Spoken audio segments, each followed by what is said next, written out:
안녕하세요. 저는 이제 30대 중반에 접어든 여성이랍니다. 제가 20대 말에서 30대 초에 겪은 황당한 사연을 말씀드리려고 용기를 냈어요. 어느 날 동네에서 가장 큰 마트 사장님이 저를 보자고 하시더라고요. 제가 그 마트에서 아르바이트를 오래 했고 마트 사장님은 저를 참 마음에 들어 하셨었죠. 그래서 아르바이트를 그만두고도 계속 친분 관계를 유지하고 있었어요. 사장님은 저를 만나면 맛있는 밥도 사주셨고 저는 가게에 일손이 빌 때마다 가서 도와드리기도 했어요. 저를 마치 딸같이 생각해 주시더라고요. 어느 날 또 맛있는 것을 사주시겠다며 저를 부르셨죠. 그런데 이번엔 좀 의외의 말씀을 하시더라고요. 혜정 씨를 좋게 본 사람이 소개를 시켜달라고 어찌나 조르는지 원. 소개요? 무슨 일자리인가요?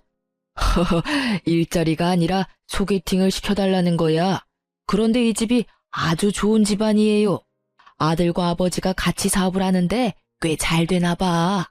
그 집으로 시집가면 아마 혜정 씨 팔자 필걸?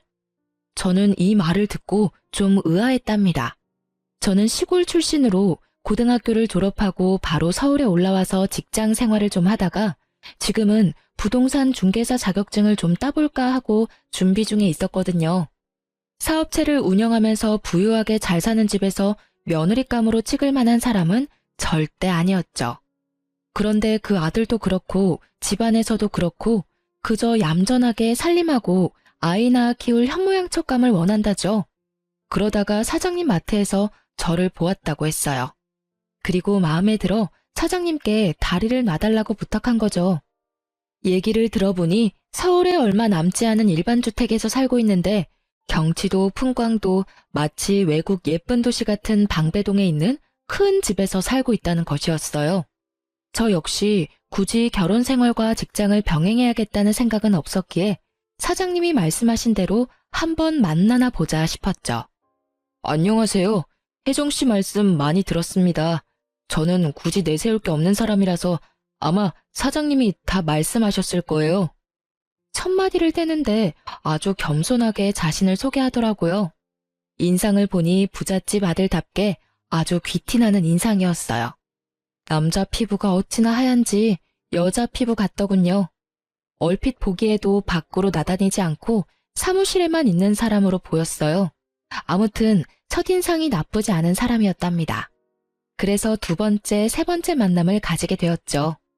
3번 정도 만났을 뿐이었는데 그 사람은 제가 편했는지 먼저 만났던 여자와의 연애담까지 들려주는 거였어요. 남들이 보면 잘 나간다고 할 만한 커리어우먼이었는데 어떻게든 자기 주장을 관철시켜야 속이 풀리는 성격이었대요. 그런데 이 남자는 그런 성격과는 반대의 성격을 가진 것 같았어요. 먹는 것이든 만나는 장소든 굳이 자신의 뜻을 내세우지 않더라고요. 몇 번을 더 만나보았지만 뭐든지 저를 먼저 배려했고 여러 가지 면에서 여자한테 자상한 남자였어요. 만난 지 6개월 정도가 되었을 쯤에 생각보다는 좀 이른 프로포즈를 받게 되었어요.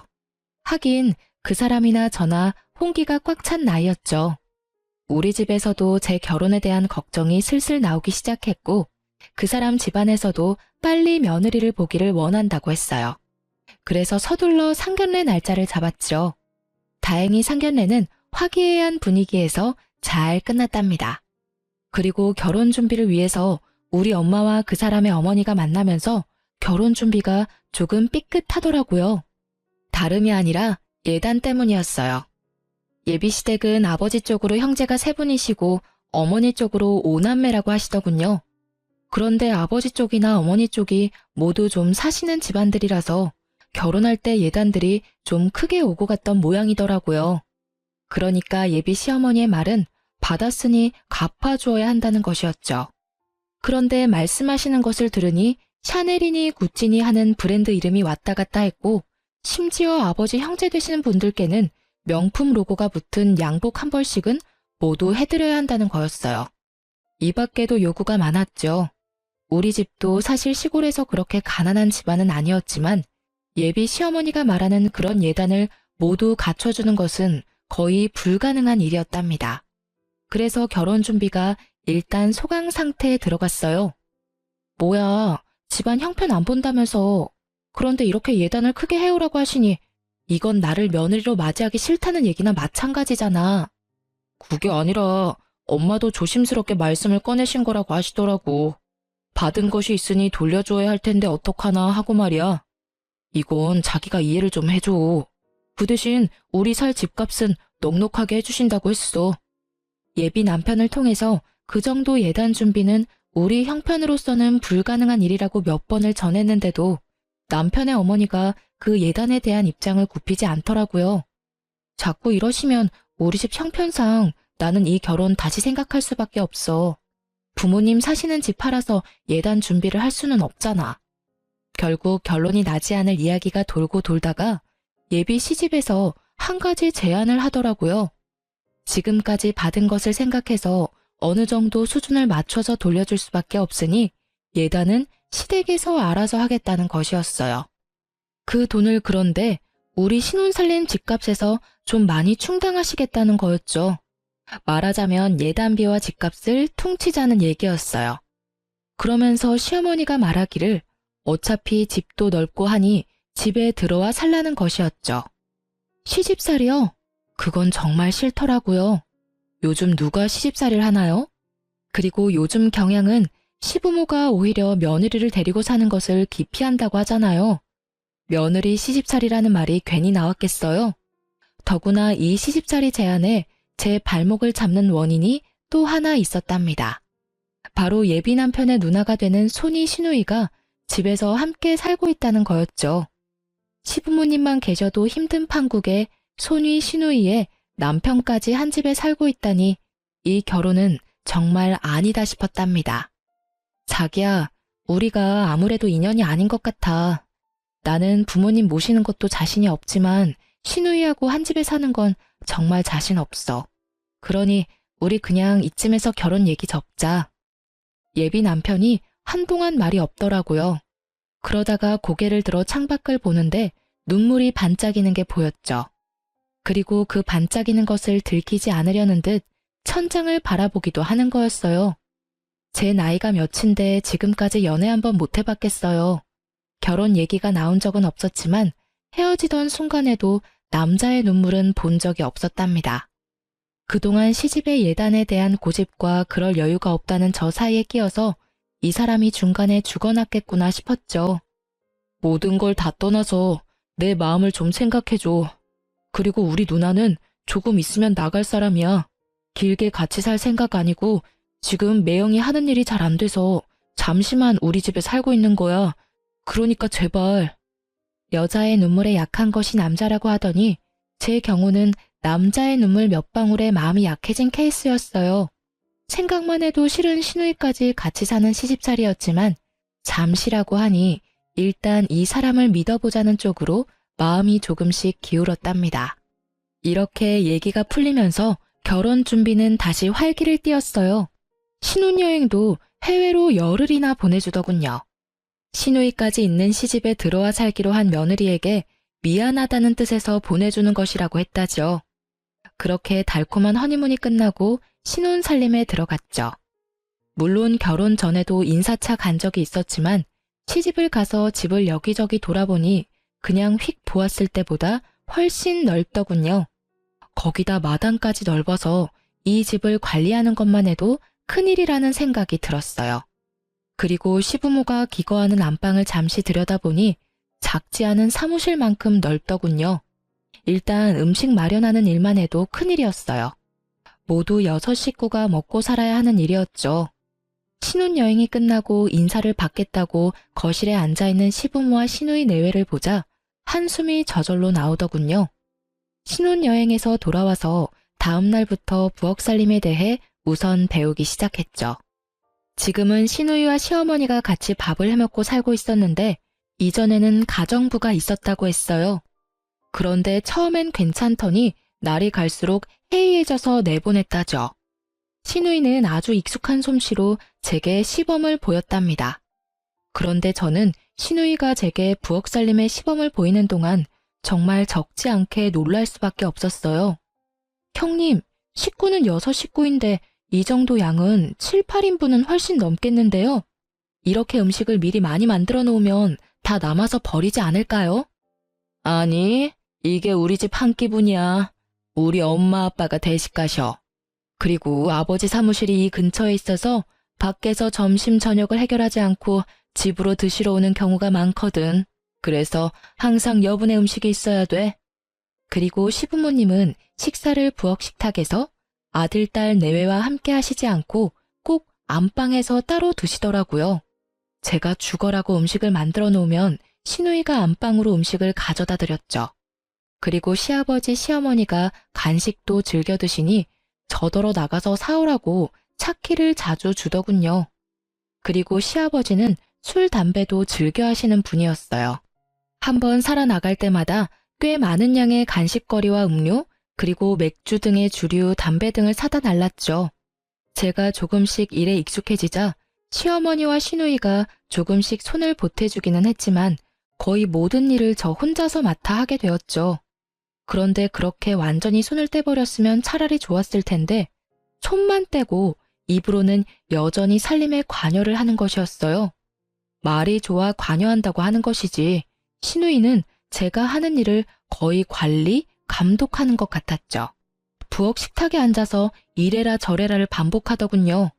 정말 짜증이 머리 끝까지 솟더라고요. 솔직히 말해서 어머니가 집안일에서 손을 거의 떼셨다면 이 살림은 제 살림 아니겠어요? 이미 출가한 딸이 친정에 얹혀 살면서 시어머니가 해야 할 일을 자신이 하고 있는 것이었죠. 자기, 누나 금방 나간다고 했었잖아. 그런데 내가 보기엔 절대로 나갈 생각 없어 보이던데? 약속한 거하고 틀리잖아. 도대체 언제 내보낼 건데? 가뜩이나 일도 많을 텐데 누나가 도와주니까 없는 것보다 낫지 않아? 우리 엄마 아빠 음식 만들어대는 것만 해도 힘들 텐데 누나가 도와주잖아. 솔직히 주제 넘잖아. 출가한 딸이 얹혀 살면 나 죽었다 하고 살아도 미울 판인데 할 말 다 하고 어머니 대신 시집살이 다 시키고 도대체 당신 누나가 뭔데? 제가 이렇게 말할 때는 남편의 입에서 알았으니 어떻게든 빨리 내보내겠다는 말이 나오기를 기대한 거였어요. 그런데 남편의 다음 반응은 그야말로 의외였죠. 어디서 손이 시누이한테 주제 넘는다는 둥, 얹혀 산다는 둥 말이 많아? 그리고 누나가 무슨 시집살이를 시켰다고 그러는 거야? 누나가 안 가르쳐주면 자기가 그런 일 다 혼자 할 수나 있어? 다시는 우리 누나 험담하지 마. 나 기분 별로야. 남의 편이라서 남편이라고 한다면서요? 남편은 절대로 제 편이 아니더라고요. 결국 하소연을 한다는 것이 서러움만 한가득 받고 끝나고 말았답니다. 시어머니는 시누이에게 모든 것을 맡긴 듯 가끔 쇼핑이나 하면서 지내더라고요. 한번 나가면 명품 로고가 찍힌 쇼핑백을 한가득 들고 들어왔죠. 시어머니 안방엔 하나에 적어도 30만 원 이상 하는 고가의 화장품이 몇 개씩 보였고 옷방에 진열된 옷, 구두, 가방도 모두 내놓으라 하는 명품이었죠.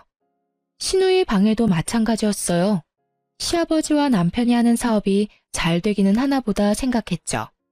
남이 보면 그림 같은 동네에 있는 큰 집에 잘 나가는 사업가 집안에 부러울 것이 없겠다고 할지 모르겠지만 저는 결혼한 지 얼마 지나지도 않아서 벌써 지치고 있었답니다. 우선 그 어마어마한 양의 음식을 만드는 것이 쉬운 일이 아니었어요. 그리고 시아버지와 남편이 일하는 사무실이 시댁과 근처에 있다는 것도 반가운 일이 아니었죠. 매일 집에 찾아와 점심, 저녁을 챙겨 먹었으니까요. 저 혼자만 먹으면야 김치 하나만 놓고도 먹죠. 그런데 시아버지 식탁을 그렇게 차려드릴 수가 있나요? 거기다가 남편과 시아버지의 퇴근이 늦는 경우가 많아서 오밤중이 되어야 제가 할 일이 끝나는 경우도 많았어요. 그리고 일이 정말 바쁘신지 사무실에서 못 들어오시는 날도 많았답니다. 일이 끝나고 제 방에 들어와서 앞치마를 벗으면 옷도 제대로 갈아입지 못하고 구겨져 골아 떨어지곤 했어요. 원래 저는 깊이 잠이 못 드는 체질인데 누가 업어가도 모르게 골아 떨어질 정도로 힘든 생활이었답니다. 그렇게 힘든 하루하루가 지나고 있던 어느 날 친구들한테 갑작스럽게 전화가 온 날이었어요. 우리 집 근처에서 다들 만나기로 했으니 잠시 나왔다 가라는 것이었죠. 나갔다 오겠다는 말이라도 하고 나가려고 시누이를 찾았는데 거참 행동까지 빠른 시누이였어요. 분명히 조금 전까지 부엌에 같이 있었는데 아무리 찾아도 보이질 않는 거였죠. 다만 시어머니가 거실을 지나서 안방으로 가시기에 뒤따라가서 노크를 했어요. 아무 대답이 없더라고요. 그래서 다시 노크를 하고 문 손잡이를 돌려보았더니 안에서 잠겨 있더군요. 나가더라도 말은 하고 나가야겠는데 어쩌나 싶어서 좀 기다렸다가 또 노크를 해보았죠. 나 옷 갈아입느라고 문 잠갔다. 밖에서 말해라. 무슨 일이니? 아, 어머니, 친구들이 근처에 와 있다고 잠시 나오라고 해서요. 2시간만 나갔다 들어올게요. 어머니가 귀찮다는 듯한 말투로 그러라고 하더라고요. 그래서 저는 혹시 몰라 식탁에 어머니가 먹을 점심 식사를 준비해두고 하늘하늘한 천으로 덮어두고 친구들 모임에 나갔죠. 그런데 모임에 나가기 위해 대문 밖을 나서다가 웬 아줌마가 우리 집 주변을 배회하는 것을 보게 되었답니다. 그런데 그 아줌마가 대문에서 나오는 저를 보더니 얼른 시선을 피하면서 다른 곳으로 가버리는 것이었어요. 그저 길을 찾는 사람이겠지 했답니다. 나가서 수다를 떨다 보니 저녁을 준비할 시간에서 조금 지난 시간에 집으로 돌아가게 되었어요. 자네, 도대체 살림하는 사람이 어딜 이렇게 돌아다니다 오는 거야? 그리고 저 식탁에 차려놓은 건 누구 코에 붙이라고 차려놓은 거냐고. 나가기 전에 형님을 찾았었어요. 그런데 안 계시기에 어머니 드실 것만 차려놓고 나간 건데요. 뭐가 잘못됐어요? 도대체 시부모 모시는 사람이 저녁 준비는 어떻게 하려고 이렇게 늦었냐면서 시누이가 필요 이상으로 화를 내더군요. 형님, 제 손만 손인가요? 저 오기 전에는 형님하고 어머님이 다 하셨다면서요. 며느리가 무슨 음식 만들려고 시집 온 사람도 아니고 친구들 모임에도 잠깐 못 나갔다 와요. 그리고 저한테 시집에다 이렇게 해라 저렇게 해라 하시기 전에 형님 먼저 시댁에 할 도리 하시는 게 순서인 것 같은데요. 시누이가 그야말로 길길이 뛰면서 화를 내더라고요. 얌전하고 순종적인 줄 알았더니 사람 완전히 잘못 봤다는 둥, 여자 하나 잘못 들어오면 집안이 망하게 되어 있다는 둥, 솔직히 입에 담지 못할 말까지 섞어가면서 크게 핀잔을 주더군요. 이날은 저도 지지 않고 하는 말마다 대꾸를 해주었어요. 저희 결혼하고 나면 금방 나간다는 분이 왜 이렇게 친정에 오래 계시는 건데요? 이제 그만 이사 나가셔야죠. 안 그래요? 시누이가 기가 막혔는지 아니면 할 말이 없었는지 그만하자고 하더군요. 하고 싶은 말을 하고 나니 어느 정도 속이 시원했어요. 저녁 늦게까지 일을 다 하고 방에 들어와서 오랜만에 꿀잠까지 잤다니까요. 잠을 잘 자서 그런지 다음날 아침이 날아갈 것 같더군요. 아침 식사 준비를 해서 시아버지와 남편을 출근시키고 청소기를 밀면서 콧노래가 저절로 나왔어요. 아, 깜짝이야. 아버님, 깜짝 놀랐잖아요. 언제 들어오셨어요? 저 청소하느라고 들어오신 줄도 몰랐어요. 뭐 필요하신 거 있으세요? 시아버지는 그냥 잠시 쉬러 왔다고 하고는 안방으로 가더군요. 그러고 나서 제가 청소를 하러 2층으로 올라간 사이 시아버지가 어느새 다시 나갔던가 봐요. 저녁이 다 늦어서야 잠시 볼 수 있었죠. 처음 시집 와서는 정말 몸이 너무나 힘들어서 제 방으로 들어가자마자 골아떨어지는 일이 부지기수였는데 이제는 몸이 적응이 되어서 방에 들어가서도 여러 가지 일을 할 수 있었어요. TV를 보고 깔깔거리기도 하고 인터넷도 뒤져보고 넷플릭스에서 이 영화 저 영화 보기도 하면서 시간을 보내다 잠이 들기도 했답니다. 그리고 골아떨어졌을 때는 피곤해서 꿈도 꾸지 못했었는데 이제는 꿈도 꿔지더라고요. 꿈에서 웬 불도저가 하나 나타나서는 우리 집 지하실로 쿠궁거리며 다가오는 꿈도 꾸었죠. 그리고 꿈에 시누이의 머리채를 실컷 잡아 흔들어 주기도 했어요. 비명이 마치 지옥 저 깊은 곳에서 들려오는 소리처럼 윙윙거리며 귓전을 울렸답니다. 시누이 머리채를 잡는 통쾌한 꿈도 있었지만 깊이 잠드는 타입이 아니라서 그런지 꿈자리가 늘 어수선했답니다. 하루는 꿈에 웬 술자리가 보였어요. 남자들 몇이 상을 두고 둘러앉아서 술을 마시면서 얘기를 하는 말소리가 두런두런 들리기도 했죠.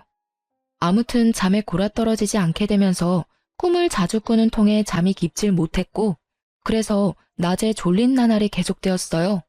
그날도 요란스럽게 만든 아침을 먹고 시아버지와 남편이 출근을 했고 집에는 시누이와 시어머니 그리고 저만 남아 있었죠. 제가 부엌에서 물잔을 씻다가 그만 바닥에 떨어뜨리고 말았죠. 크리스탈 물잔이라고 조심하라고 시누이가 말했었는데 또 한 소리 듣겠다 싶더군요. 그런데 제가 잘못 들었을까요? 쨍그렁 소리에 이어서 바로 발밑에서 또 한 번 쨍그렁 소리가 난 것 같았어요. 그렇지만 부엌 천장이 높아서 울리는 소리일까 생각도 했어요. 그런데 그게 아니었어요. 분명히 제가 떨어뜨린 물잔의 쨍그렁에 이어서 다른 쨍그렁 소리가 작지만 분명하게 제 귀에 들렸답니다. 일단 저는 시누이가 보기 전에 얼른 치워야겠다고 생각하고 깨진 물잔 조각을 깨끗이 치웠어요. 그러고는 시치미를 뚝 떼고 있었답니다. 그리고 또 며칠이 흘렀고 어느 늦은 밤이었어요. 자기 담배 냄새 너무 난다. 옛날엔 향수라도 뿌리고 다니더니 요즘은 그것도 안 뿌리나 봐. 그 담배는 도대체 언제 끊을 거야? 결혼하면 끊기로 했었잖아. 시부모는 이미 안방으로 들어간 뒤였고 우리 내외와 시누이가 같이 거실에 앉아 있었죠. 그날은 특히 남편에게서 나는 담배 냄새가 거실 전체에 퍼져 있는 것 같았어요. 제가 일어나서 거실 구석에서 탈취제를 찾아 거실에 뿌려대기 시작했죠. 계속 남편에게 담배 좀 작작 피우라고 잔소리를 하면서요. 아유, 이 동네에는 그런 애들 없는 줄 알았는데 고등학생들 몇이 우리 집 뒷마당 쪽 바깥 벤치에서 매일 모여서 담배들을 뻑뻑 피운다지 뭐야? 또 그 애들인가 보다. 시누이의 말에 괜히 애먼 남편을 잡은 것 같아 좀 미안했답니다. 그러던 어느 날 점심시간이 조금 지난 후에 시누이가 제게 또 심부름을 시키더군요. 시어머니와 시아버지를 간식, 음료, 술, 담배 뭐 그런 것들이었어요. 이제는 대략 한 번에 얼마나 사야 하는지도 알기 때문에 신용카드와 차키만을 받아가지고 마트로 향했답니다. 그런데 나가는 길에 얼마 전에 보았던 그 아줌마를 또 볼 수 있었어요. 또 우리 집 근처에서 서성이다가 제가 다가가니까 얼른 돌아서더라고요. 혹시 나쁜 의도를 가지고 그러는 사람이 아닐까 싶어 경찰에 신고를 해야 되나 생각도 들었죠. 그날 장을 봐가지고 와서 시누이에게 그 아줌마 얘기를 했어요. 제가 몇 번 집 주변에서 그 아줌마를 보았다고 하면서 이상한 사람일지도 모르니 경찰에 신고를 해야 할까를 물었답니다. 그런데 시누이의 반응이 필요 이상으로 예민하더군요. 경찰은 무슨 경찰이야? 길거리에 지나다니는 사람을 다 신고할 참이야? 우리 집 앞은 누가 지나다니지도 못하냐고. 네? 그게 아니라요. 형님, 몇 번이 다 같은 사람이었다니까요. 나쁜 마음을 먹고 그럴 수도 있잖아요. 빈집인지 확인하고 털어가는 사람일 수도 있고요. 그러니 신고하는 게 낫지 않겠어요?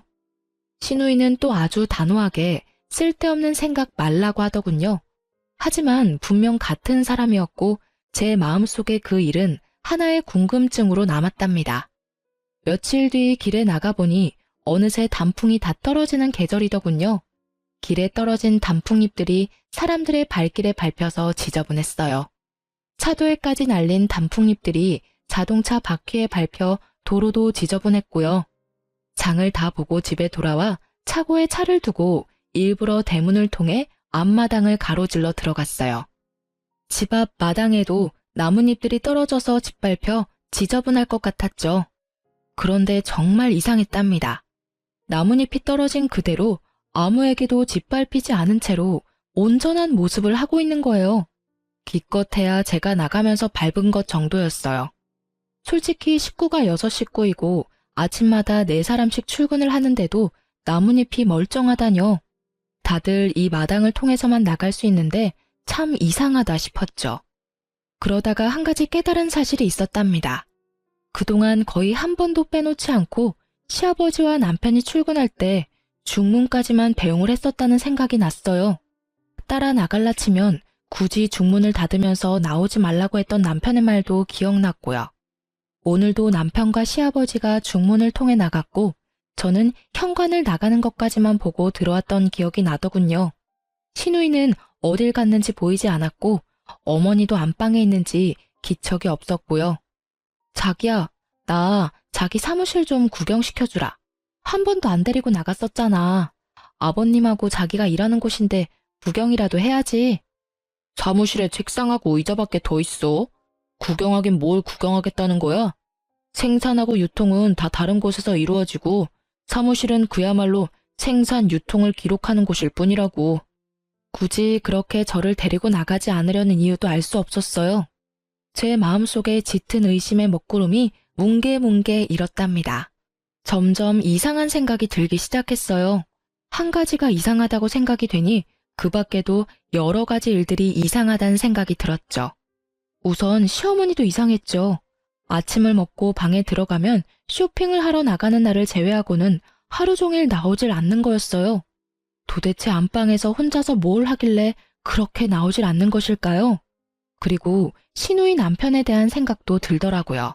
아침을 먹고는 항상 어느새 사라지고 없었다는 것을 저는 이제 깨닫고 있었답니다. 처가의 재산을 믿고 그러는지 특별한 직업이 없는 사람이었어요. 그런데 매일 어디를 가는지 집에 없는 것이었죠. 결국은 이 궁금한 문제들을 하나씩 풀어보려 마음을 먹었죠. 시어머니가 한번 들어가면 도통 나오지 않는 안방을 살피기 시작했어요. 그래서 저는 시누이가 심부름을 시키는 날 마음을 굳게 먹고 현관문을 나간 다음 다시 살그머니 안으로 들어왔답니다. 우리 방에 몸을 숨기고 바깥을 조금씩 살피면서 안방 문이 열리길 기다렸어요. 드디어 육중한 안방 문이 열리더군요. 그런데 그 방에서 시어머니와 함께 시누이도 나오는 것이었어요. 두 사람이 함께 나와서 뭔가를 의논하는 것 같더니 부엌으로 향하더라고요. 정말 모험이었지만 저는 얼른 발소리가 나지 않게 안방으로 가서 방문 안을 들여다보았어요. 일단 보기에는 이상할 것이 없었고 단지 장롱문이 열린 채 있었답니다. 그런데 저는 안방에 들어서면서 도대체 어디서 풍겨오는지 모를 아주 지독한 담배 냄새를 맡을 수 있었어요. 그러고는 분명히 장롱 뒤쪽에서 웅얼거리는 사람들의 소리를 들었죠. 정확한 내용은 알 수 없었지만 분명히 여러 사람들의 목소리가 섞여 있었어요. 너무나 무서워서 그만 안방을 뛰쳐나와 우리 방으로 가서 이불을 뒤집어 쓴 채 덜덜 떨었답니다. 그렇게 얼마나 시간이 지났을까 마음이 좀 진정된 다음에 용기를 내서 바깥으로 나갔어요. 뭐야? 내가 심부름 보냈었잖아. 여태 안 가고 뭘 하고 있는 거야? 형님, 제가 글쎄 신용카드를 안 가지고 그냥 나갔더라고요. 그래서 가다가 그냥 돌아왔어요. 카드 가지고 다시 나가야 해요. 시어머니와 시누이가 젊은 애가 정신이 없다며 혀를 끌끌 찼고 저는 얼른 바깥으로 나와 차에 시동을 걸고 전 속력으로 달렸죠. 집에서 먼 거리를 달려왔다 싶었을 때 주차할 만한 곳을 찾아 차를 멈췄어요. 그리고 생각을 하나씩 정리하기 시작했어요. 분명히 집안에 제가 알고 있는 사람 말고 다른 사람이 있다는 결론을 내렸죠. 장롱 뒤쪽에서 들리던 소리? 결코 제가 잘못 들은 것이 아니었답니다. 그러고 보니 안방에서 거의 나오지 않던 시어머니와 그 알 수 없는 목소리의 주인공들의 관계가 궁금할 수밖에 없었죠. 도대체 이런 일들을 어떻게 설명하면 좋을까요? 그러다가 제가 한 가지 기억을 놓치고 있다는 것을 깨달았어요. 바로 집 근처를 배회하던 그 아줌마에 대한 것이었죠. 경찰에 신고하자고 했더니 시누이가 펄쩍 뛰던 일도 생각났고요. 정말 무서워서 집으로 돌아가고 싶지 않았지만 제 남편이 관련된 일이었어요. 이렇게 말 한마디 없이 도망치고 말 수는 없는 일이었죠.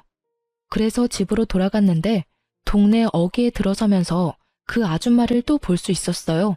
얼른 내려서 아줌마를 붙잡았죠.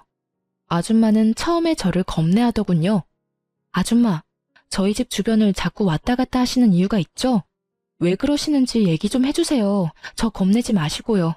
저 역시 알고 싶은 일이 있어서 그래요. 아줌마가 제가 누구인지를 물었고 저는 시집 온 지 얼마 안 된 며느리라고 스스로를 소개했죠. 세댁, 나는 그 집에서 일하던 가정부예요. 일단 일이 너무 힘이 들어서 그만두고도 싶었고 그리고 그 집 사람들 다 너무나 이상한 사람들이에요. 세댁 혹시 그 어마어마한 집이 자가가 아니라 새 들어 산다는 거 알아요? 새를 들어 산다니 정말 처음 듣는 말이었어요. 도대체 그 비싼 동네에 그것도 그 큰 집에서 보증금은 얼마며 만일 월세라면 도대체 얼마를 내고 산다는 말인가요? 아줌마가 말해주더군요. 적어도 1,000만 원 가까이 세를 주면서 살고 있다는 것이었어요. 그걸 어떻게 알았느냐고 했더니 의외로 우리 시집이 그 집으로 이사 온 것이 얼마 안 되었다는 것이었죠. 부근의 인력 사무실에서 아줌마는 인기가 좋은 사람이었다고 했어요. 요리 솜씨가 좋고 깔끔해서 써본 사람들은 다시 찾는다고 하더군요. 그래서 아줌마가 시집의 입주 가정부로 고용이 되었다는 것이었죠. 그런데 무슨 공사를 하는지 안방과 지하를 인부들이 왔다 갔다 하면서 공사를 하더라는 것이었어요. 기간도 꽤 걸렸고 마당에 쌓인 자재들을 볼 때 큰 공사였다는 것이었어요. 공사가 다 마무리되었을 즈음 어떤 사람이 찾아왔는데 동네 사람들에게서 얘기를 들었다며 집안에 어떤 공사를 했는지 따져 묻더라는 것이었죠. 그런데 시어머니와 시아버지가 지하실이 지저분해서 깨끗하게 개조해 놓았노라고 그 사람들을 달랬다더군요. 원하면 나갈 때 원상복귀 하겠다고 했고요. 그때 아줌마도 슬그머니 집주인과 시어머니를 따라 지하실에 내려가 보았다고 했어요. 아니나 다를까 지하실이 아주 깨끗하게 사람이 거주해도 될 정도로 공사가 되어 있었다는 거였어요. 집주인은 지하를 다른 사람한테 세를 놓지 않겠다는 약속을 받고 돌아갔다죠. 그러고 그 다음부터 시집의 생활 습관이 완전 바뀌었다고 했어요. 우선 시어머니와 시아버지의 식사량이 대폭 늘었고 혼자서 아줌마가 다 알아서 하기는 힘들었대요. 아줌마가 혼자 일을 하기 어려워 다른 사람 한 명을 더 쓰게 해달라고 말했더니 시누이를 불러들이더라는 것이었죠. 그리고 그 다음부터 지하에서 무슨 소리가 나는 것을 가끔 들었다는 것이었어요. 그래서 지하실을 염탐하다가 결국 해고되었다는 거예요. 거기까지 듣고 서로의 연락처를 교환했어요. 그리고 집으로 들어갔죠. 갔더니 시누이가 또 길길이 뛰기 시작하더라고요. 어딜 나가서 이제 왔냐는 것이었죠. 나가다가 갑자기 현기증이 나고 어지러워서 병원에 갔다 오느라고 늦었다고 둘러댔어요. 다음 날 남편과 시아버지가 출근을 하더군요. 제가 사람 소리를 들은 곳은 분명 장롱 뒤쪽이었어요. 어떻게든 시누이와 시어머니를 바깥으로 불러내야만 확인이 가능할 것 같았죠. 고민하다 서울에서 일하고 있는 사촌 오빠한테 연락을 했어요. 저희 친정 큰아버지의 아들이었답니다. 오빠가 이야기를 자세히 듣고 잠시 생각하더니 제게 기막힌 방법 한 가지를 알려주었어요. 하지만 그 계획을 실행할 기회가 쉽게 오지는 않더라고요. 그 사이에 남편에게 언지를 주기도 했죠. 이 집이 자가가 아니라는 사실을 동네 사람들을 통해 들었다고 했어요. 남편이 흠칫 놀라더군요. 그리고 제가 남편을 떠보았어요. 도대체 왜 이렇게 큰 집에서 새를 들어 살아야 하느냐. 시누이네를 내보내고 집을 줄여 작은 아파트로 이사해도 비용을 크게 줄일 수 있을 것 아니냐고요. 남편이 자신은 결정할 권한이 없으며 부모님이 다 알아서 한다고 하더군요. 그리고 그 다음부터 그 얘기만 나오면 예민하게 구는 것이었어요. 저는 조용히 근거를 모아나가기 시작했어요. 그동안 제가 못 보았던 집안의 공간들을 살펴보라는 오빠의 말에 미지의 지하실도 살펴보기로 했죠. 마당에서 지하실로 들어가는 통로는 튼튼한 쇠문으로 되어 있었고 자물쇠까지 잠겨 있더군요. 그리고 뒷마당도 살펴보았어요. 뒷마당에는 놀랍게도 사람들이 많이 지나다닌 듯 나뭇잎들이 짓밟혀 있더군요. 그리고 그 나뭇잎의 방향은 안방의 창문 쪽을 향해 나 있었어요. 그러다 드디어 계획을 실행할 기회가 왔답니다. 시어머니가 제가 없는 것을 확인하는 것 같더니 시누이와 부엌 식탁에서 무엇인가를 심각하게 의논하더군요. 정말 좋은 기회였던 것이 의논이 길어지는 것 같았어요. 장부 같은 것을 펼쳐놓고 깜짝 놀랄 만큼 많은 현금을 쌓아놓고는 무언가를 열심히 계산하는 것이었죠. 그 사이에 저는 사촌 오빠가 가르쳐준 대로 방 안으로 숨어들었어요. 정말 가슴이 뛰고 무서워서 죽을 것 같았지만 오빠의 말을 믿고 그대로 했죠. 장롱문을 열어보니 역시 뒤쪽에서 분명한 말소리가 두런두런 들리더군요. 그리고 장롱 뒷판을 조심스럽게 앞, 뒤, 좌우로 움직이자 뒷판이 움직이더라고요. 그러고는 문이 하나 보이는 것이었어요. 그 문을 살짝 열고는 저와 오빠가 계획한 대로 했죠. 불이야! 불이야! 큰일 났어요! 불났어요! 제가 소리쳤죠. 금방 안방의 연기가 자욱해졌고 그 연기가 아마 장롱 뒤쪽 문을 향해서도 퍼져갔겠죠. 그 순간 정말 믿을 수 없는 일이 벌어졌답니다. 장롱 뒤쪽 문이 활짝 열리더니 거기서 많은 사람들이 튀어나오는 것이었어요. 그 중에는 시아버지와 시누이 남편 그리고 제 남편도 보였죠. 출근을 했다던 사람들이 장롱 뒤에서 나오는 희한한 장면이었어요. 저는 비로소 초로에 접어든 부부의 음식이 왜 그렇게 많아야 했는지 그 이유를 알 수 있었답니다.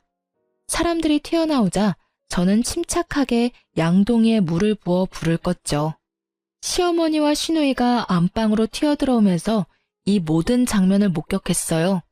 그리고 급하게 저를 양쪽에서 잡더니 거의 쓰지 않는 1층의 작은 방으로 끌고 가더군요. 그리고 저를 밀어넣더니만 나오지 못하도록 바깥에서 문을 잠그는 소리가 들렸어요. 그런데 저는 그 작은 방 안에 오래 갇혀있지 않아도 되었답니다. 곧 일단의 사람들이 거실을 통해서 안방으로 뛰어들어가는 소리가 났고 제가 방 안에서 세차게 문을 두드리자 저를 밖으로 나가게 해주었어요. 사촌 오빠가 같이 온 사람들을 지휘하고 있었답니다. 제가 오빠와 일을 의논할 때 오빠가 해주었던 말은 이랬어요. 혜정아, 네 말을 들어보니 그것은 하우스를 운영하는 사람들의 수법이야. 하우스라는 것이 뭐냐 하면은 도박장이라는 거다. 아마 몰래 모여서 도박을 하고 있을 거야. 도박장을 개설한 사람은 일단 장소 사용비로 꽤 많은 돈을 받아내고 식사 등 필요한 물품도 엄청난 이문을 얹어 팔기도 하지. 맥주 한 병에 10만 원, 뭐 이런 식이야. 그러면서 오빠가 말했죠. 기회가 올 것이니 기회가 오면 놓치지 말고 오빠가 시키는 대로 하라고요. 저는 그 기회를 보다가 안방에 양동이를 가져다 놓고 그 안에 불을 지펴 연기를 냈던 것이었답니다. 우리 오빠는 말이죠. 서울중앙지검에 근무하는 검사였어요. 우리 집안의 자랑이자 긍지였죠. 저에게 그렇게 하도록 시켜놓고는 집 주변을 수사관들이 매일 감시를 한 것이었어요. 제가 결정적인 증거가 드러나게 하는데 큰 역할을 한 것이죠. 장롱의 통로를 통해 기어나온 사람들이 줄줄이 연행되었어요. 남편과 시아버지 그리고 시누이 남편도 연행되었죠. 저는 참고인 겸 증인으로 검찰 수사관들과 동행했고 가정부 아줌마도 참고인으로 와 있더군요. 제가 시모와 시누이에게 말했어요. 그렇게 번 돈으로 명품으로 휘감고 사는 것이 그렇게 좋던가요? 남의 집을 빌어서 도박장을 개설할 정도로 돈이 그렇게 좋았어요? 그렇게 해서 모은 돈으로 앞으로 무엇을 하려고 했는데요? 내 짐작이지만 아마 생각보다 저축이 많지 않을 것 같네요. 그렇게 번 돈은 금방 써버리기 마련이니까요. 정말 성실하고 힘들게 번 돈이라야 귀중한 것을 아는 법이죠. 아이고, 며느리 하나 잘못 들여서 집안이 망했구나. 옛말에 개같이 벌어서 정승같이 쓰라는 말이 있지 않니? 나는 내 나름대로 그렇게 쓴 거다. 지하에 음식 날라다 주고 심부름 해주는 일은 뭐 쉬웠을 것 같니? 나도 힘들게 노동을 해서 번 돈이야. 그렇게 해서 사람들이 부러워하는 물건들 좀 사들였다. 이게 정승같이 쓴 거 아니겠니? 궤변 중에서도 인류 역사상 최고의 궤변이네요. 한 사람도 아닌 온 식구가 그런 생각을 하는 것 같으니 그것도 정말 희귀한 일이고요. 남편과 시아버지는 이미 상습 도박으로 여러 번 처벌을 받았다죠. 그리고 남편은 이미 한 번 이혼을 한 전력이 있더군요. 그것도 남편의 도박병 때문이었죠. 이혼 후에도 그 사실을 들키지 않기 위해선 번듯한 가정을 꾸려 멀쩡하게 살아가는 척 연기를 할 필요가 있었죠. 하지만 비밀을 숨기기 위해선 이것저것 많이 아는 똑똑한 서울 아가씨들보다는 시골에서 순박하게 자라난 며느리가 좋았을 테고요. 아이씨, 시골뜨기를 아무것도 모를 줄 알았는데 완전히 잘못 짚어서 집안 망했네. 뭐 들어가도 몇 년 살면 나오겠지. 우리 집 이런 식으로 안 죽는다고. 사촌 오빠가 이번엔 아마도 빨리 나오지는 못할 것이라고 말해주더군요. 시아버지의 도박병은 이미 젊은 시절에 시작되었대요. 그 아버지의 그 아들인지 일확천금을 노리는 경향이 똑같았다더군요. 남편은 도박 때문에 입건되면서 회사에서 해고를 당하고는 아예 이 길로 들어선 것이었어요. 가슴에 손을 얹고 생각해봐. 회사에서 하루하루 열심히 일하고 한 달에 한 번 월급을 받는 그 기쁨이 기억이 나나? 그런 기쁨을 내던지면서 이런 두려움 속에서 돈만 추구하고 살았다고? 그리고 도박 뒤치다꺼리를 위해서 결혼을 했다고? 충고하지만 자식은 낳지 마라. 좋은 것을 가르칠 것 같지가 않아. 내가 보기엔 모두 구제불능이거든. 이혼 서류의 도장을 받으러 구치소로 갔죠.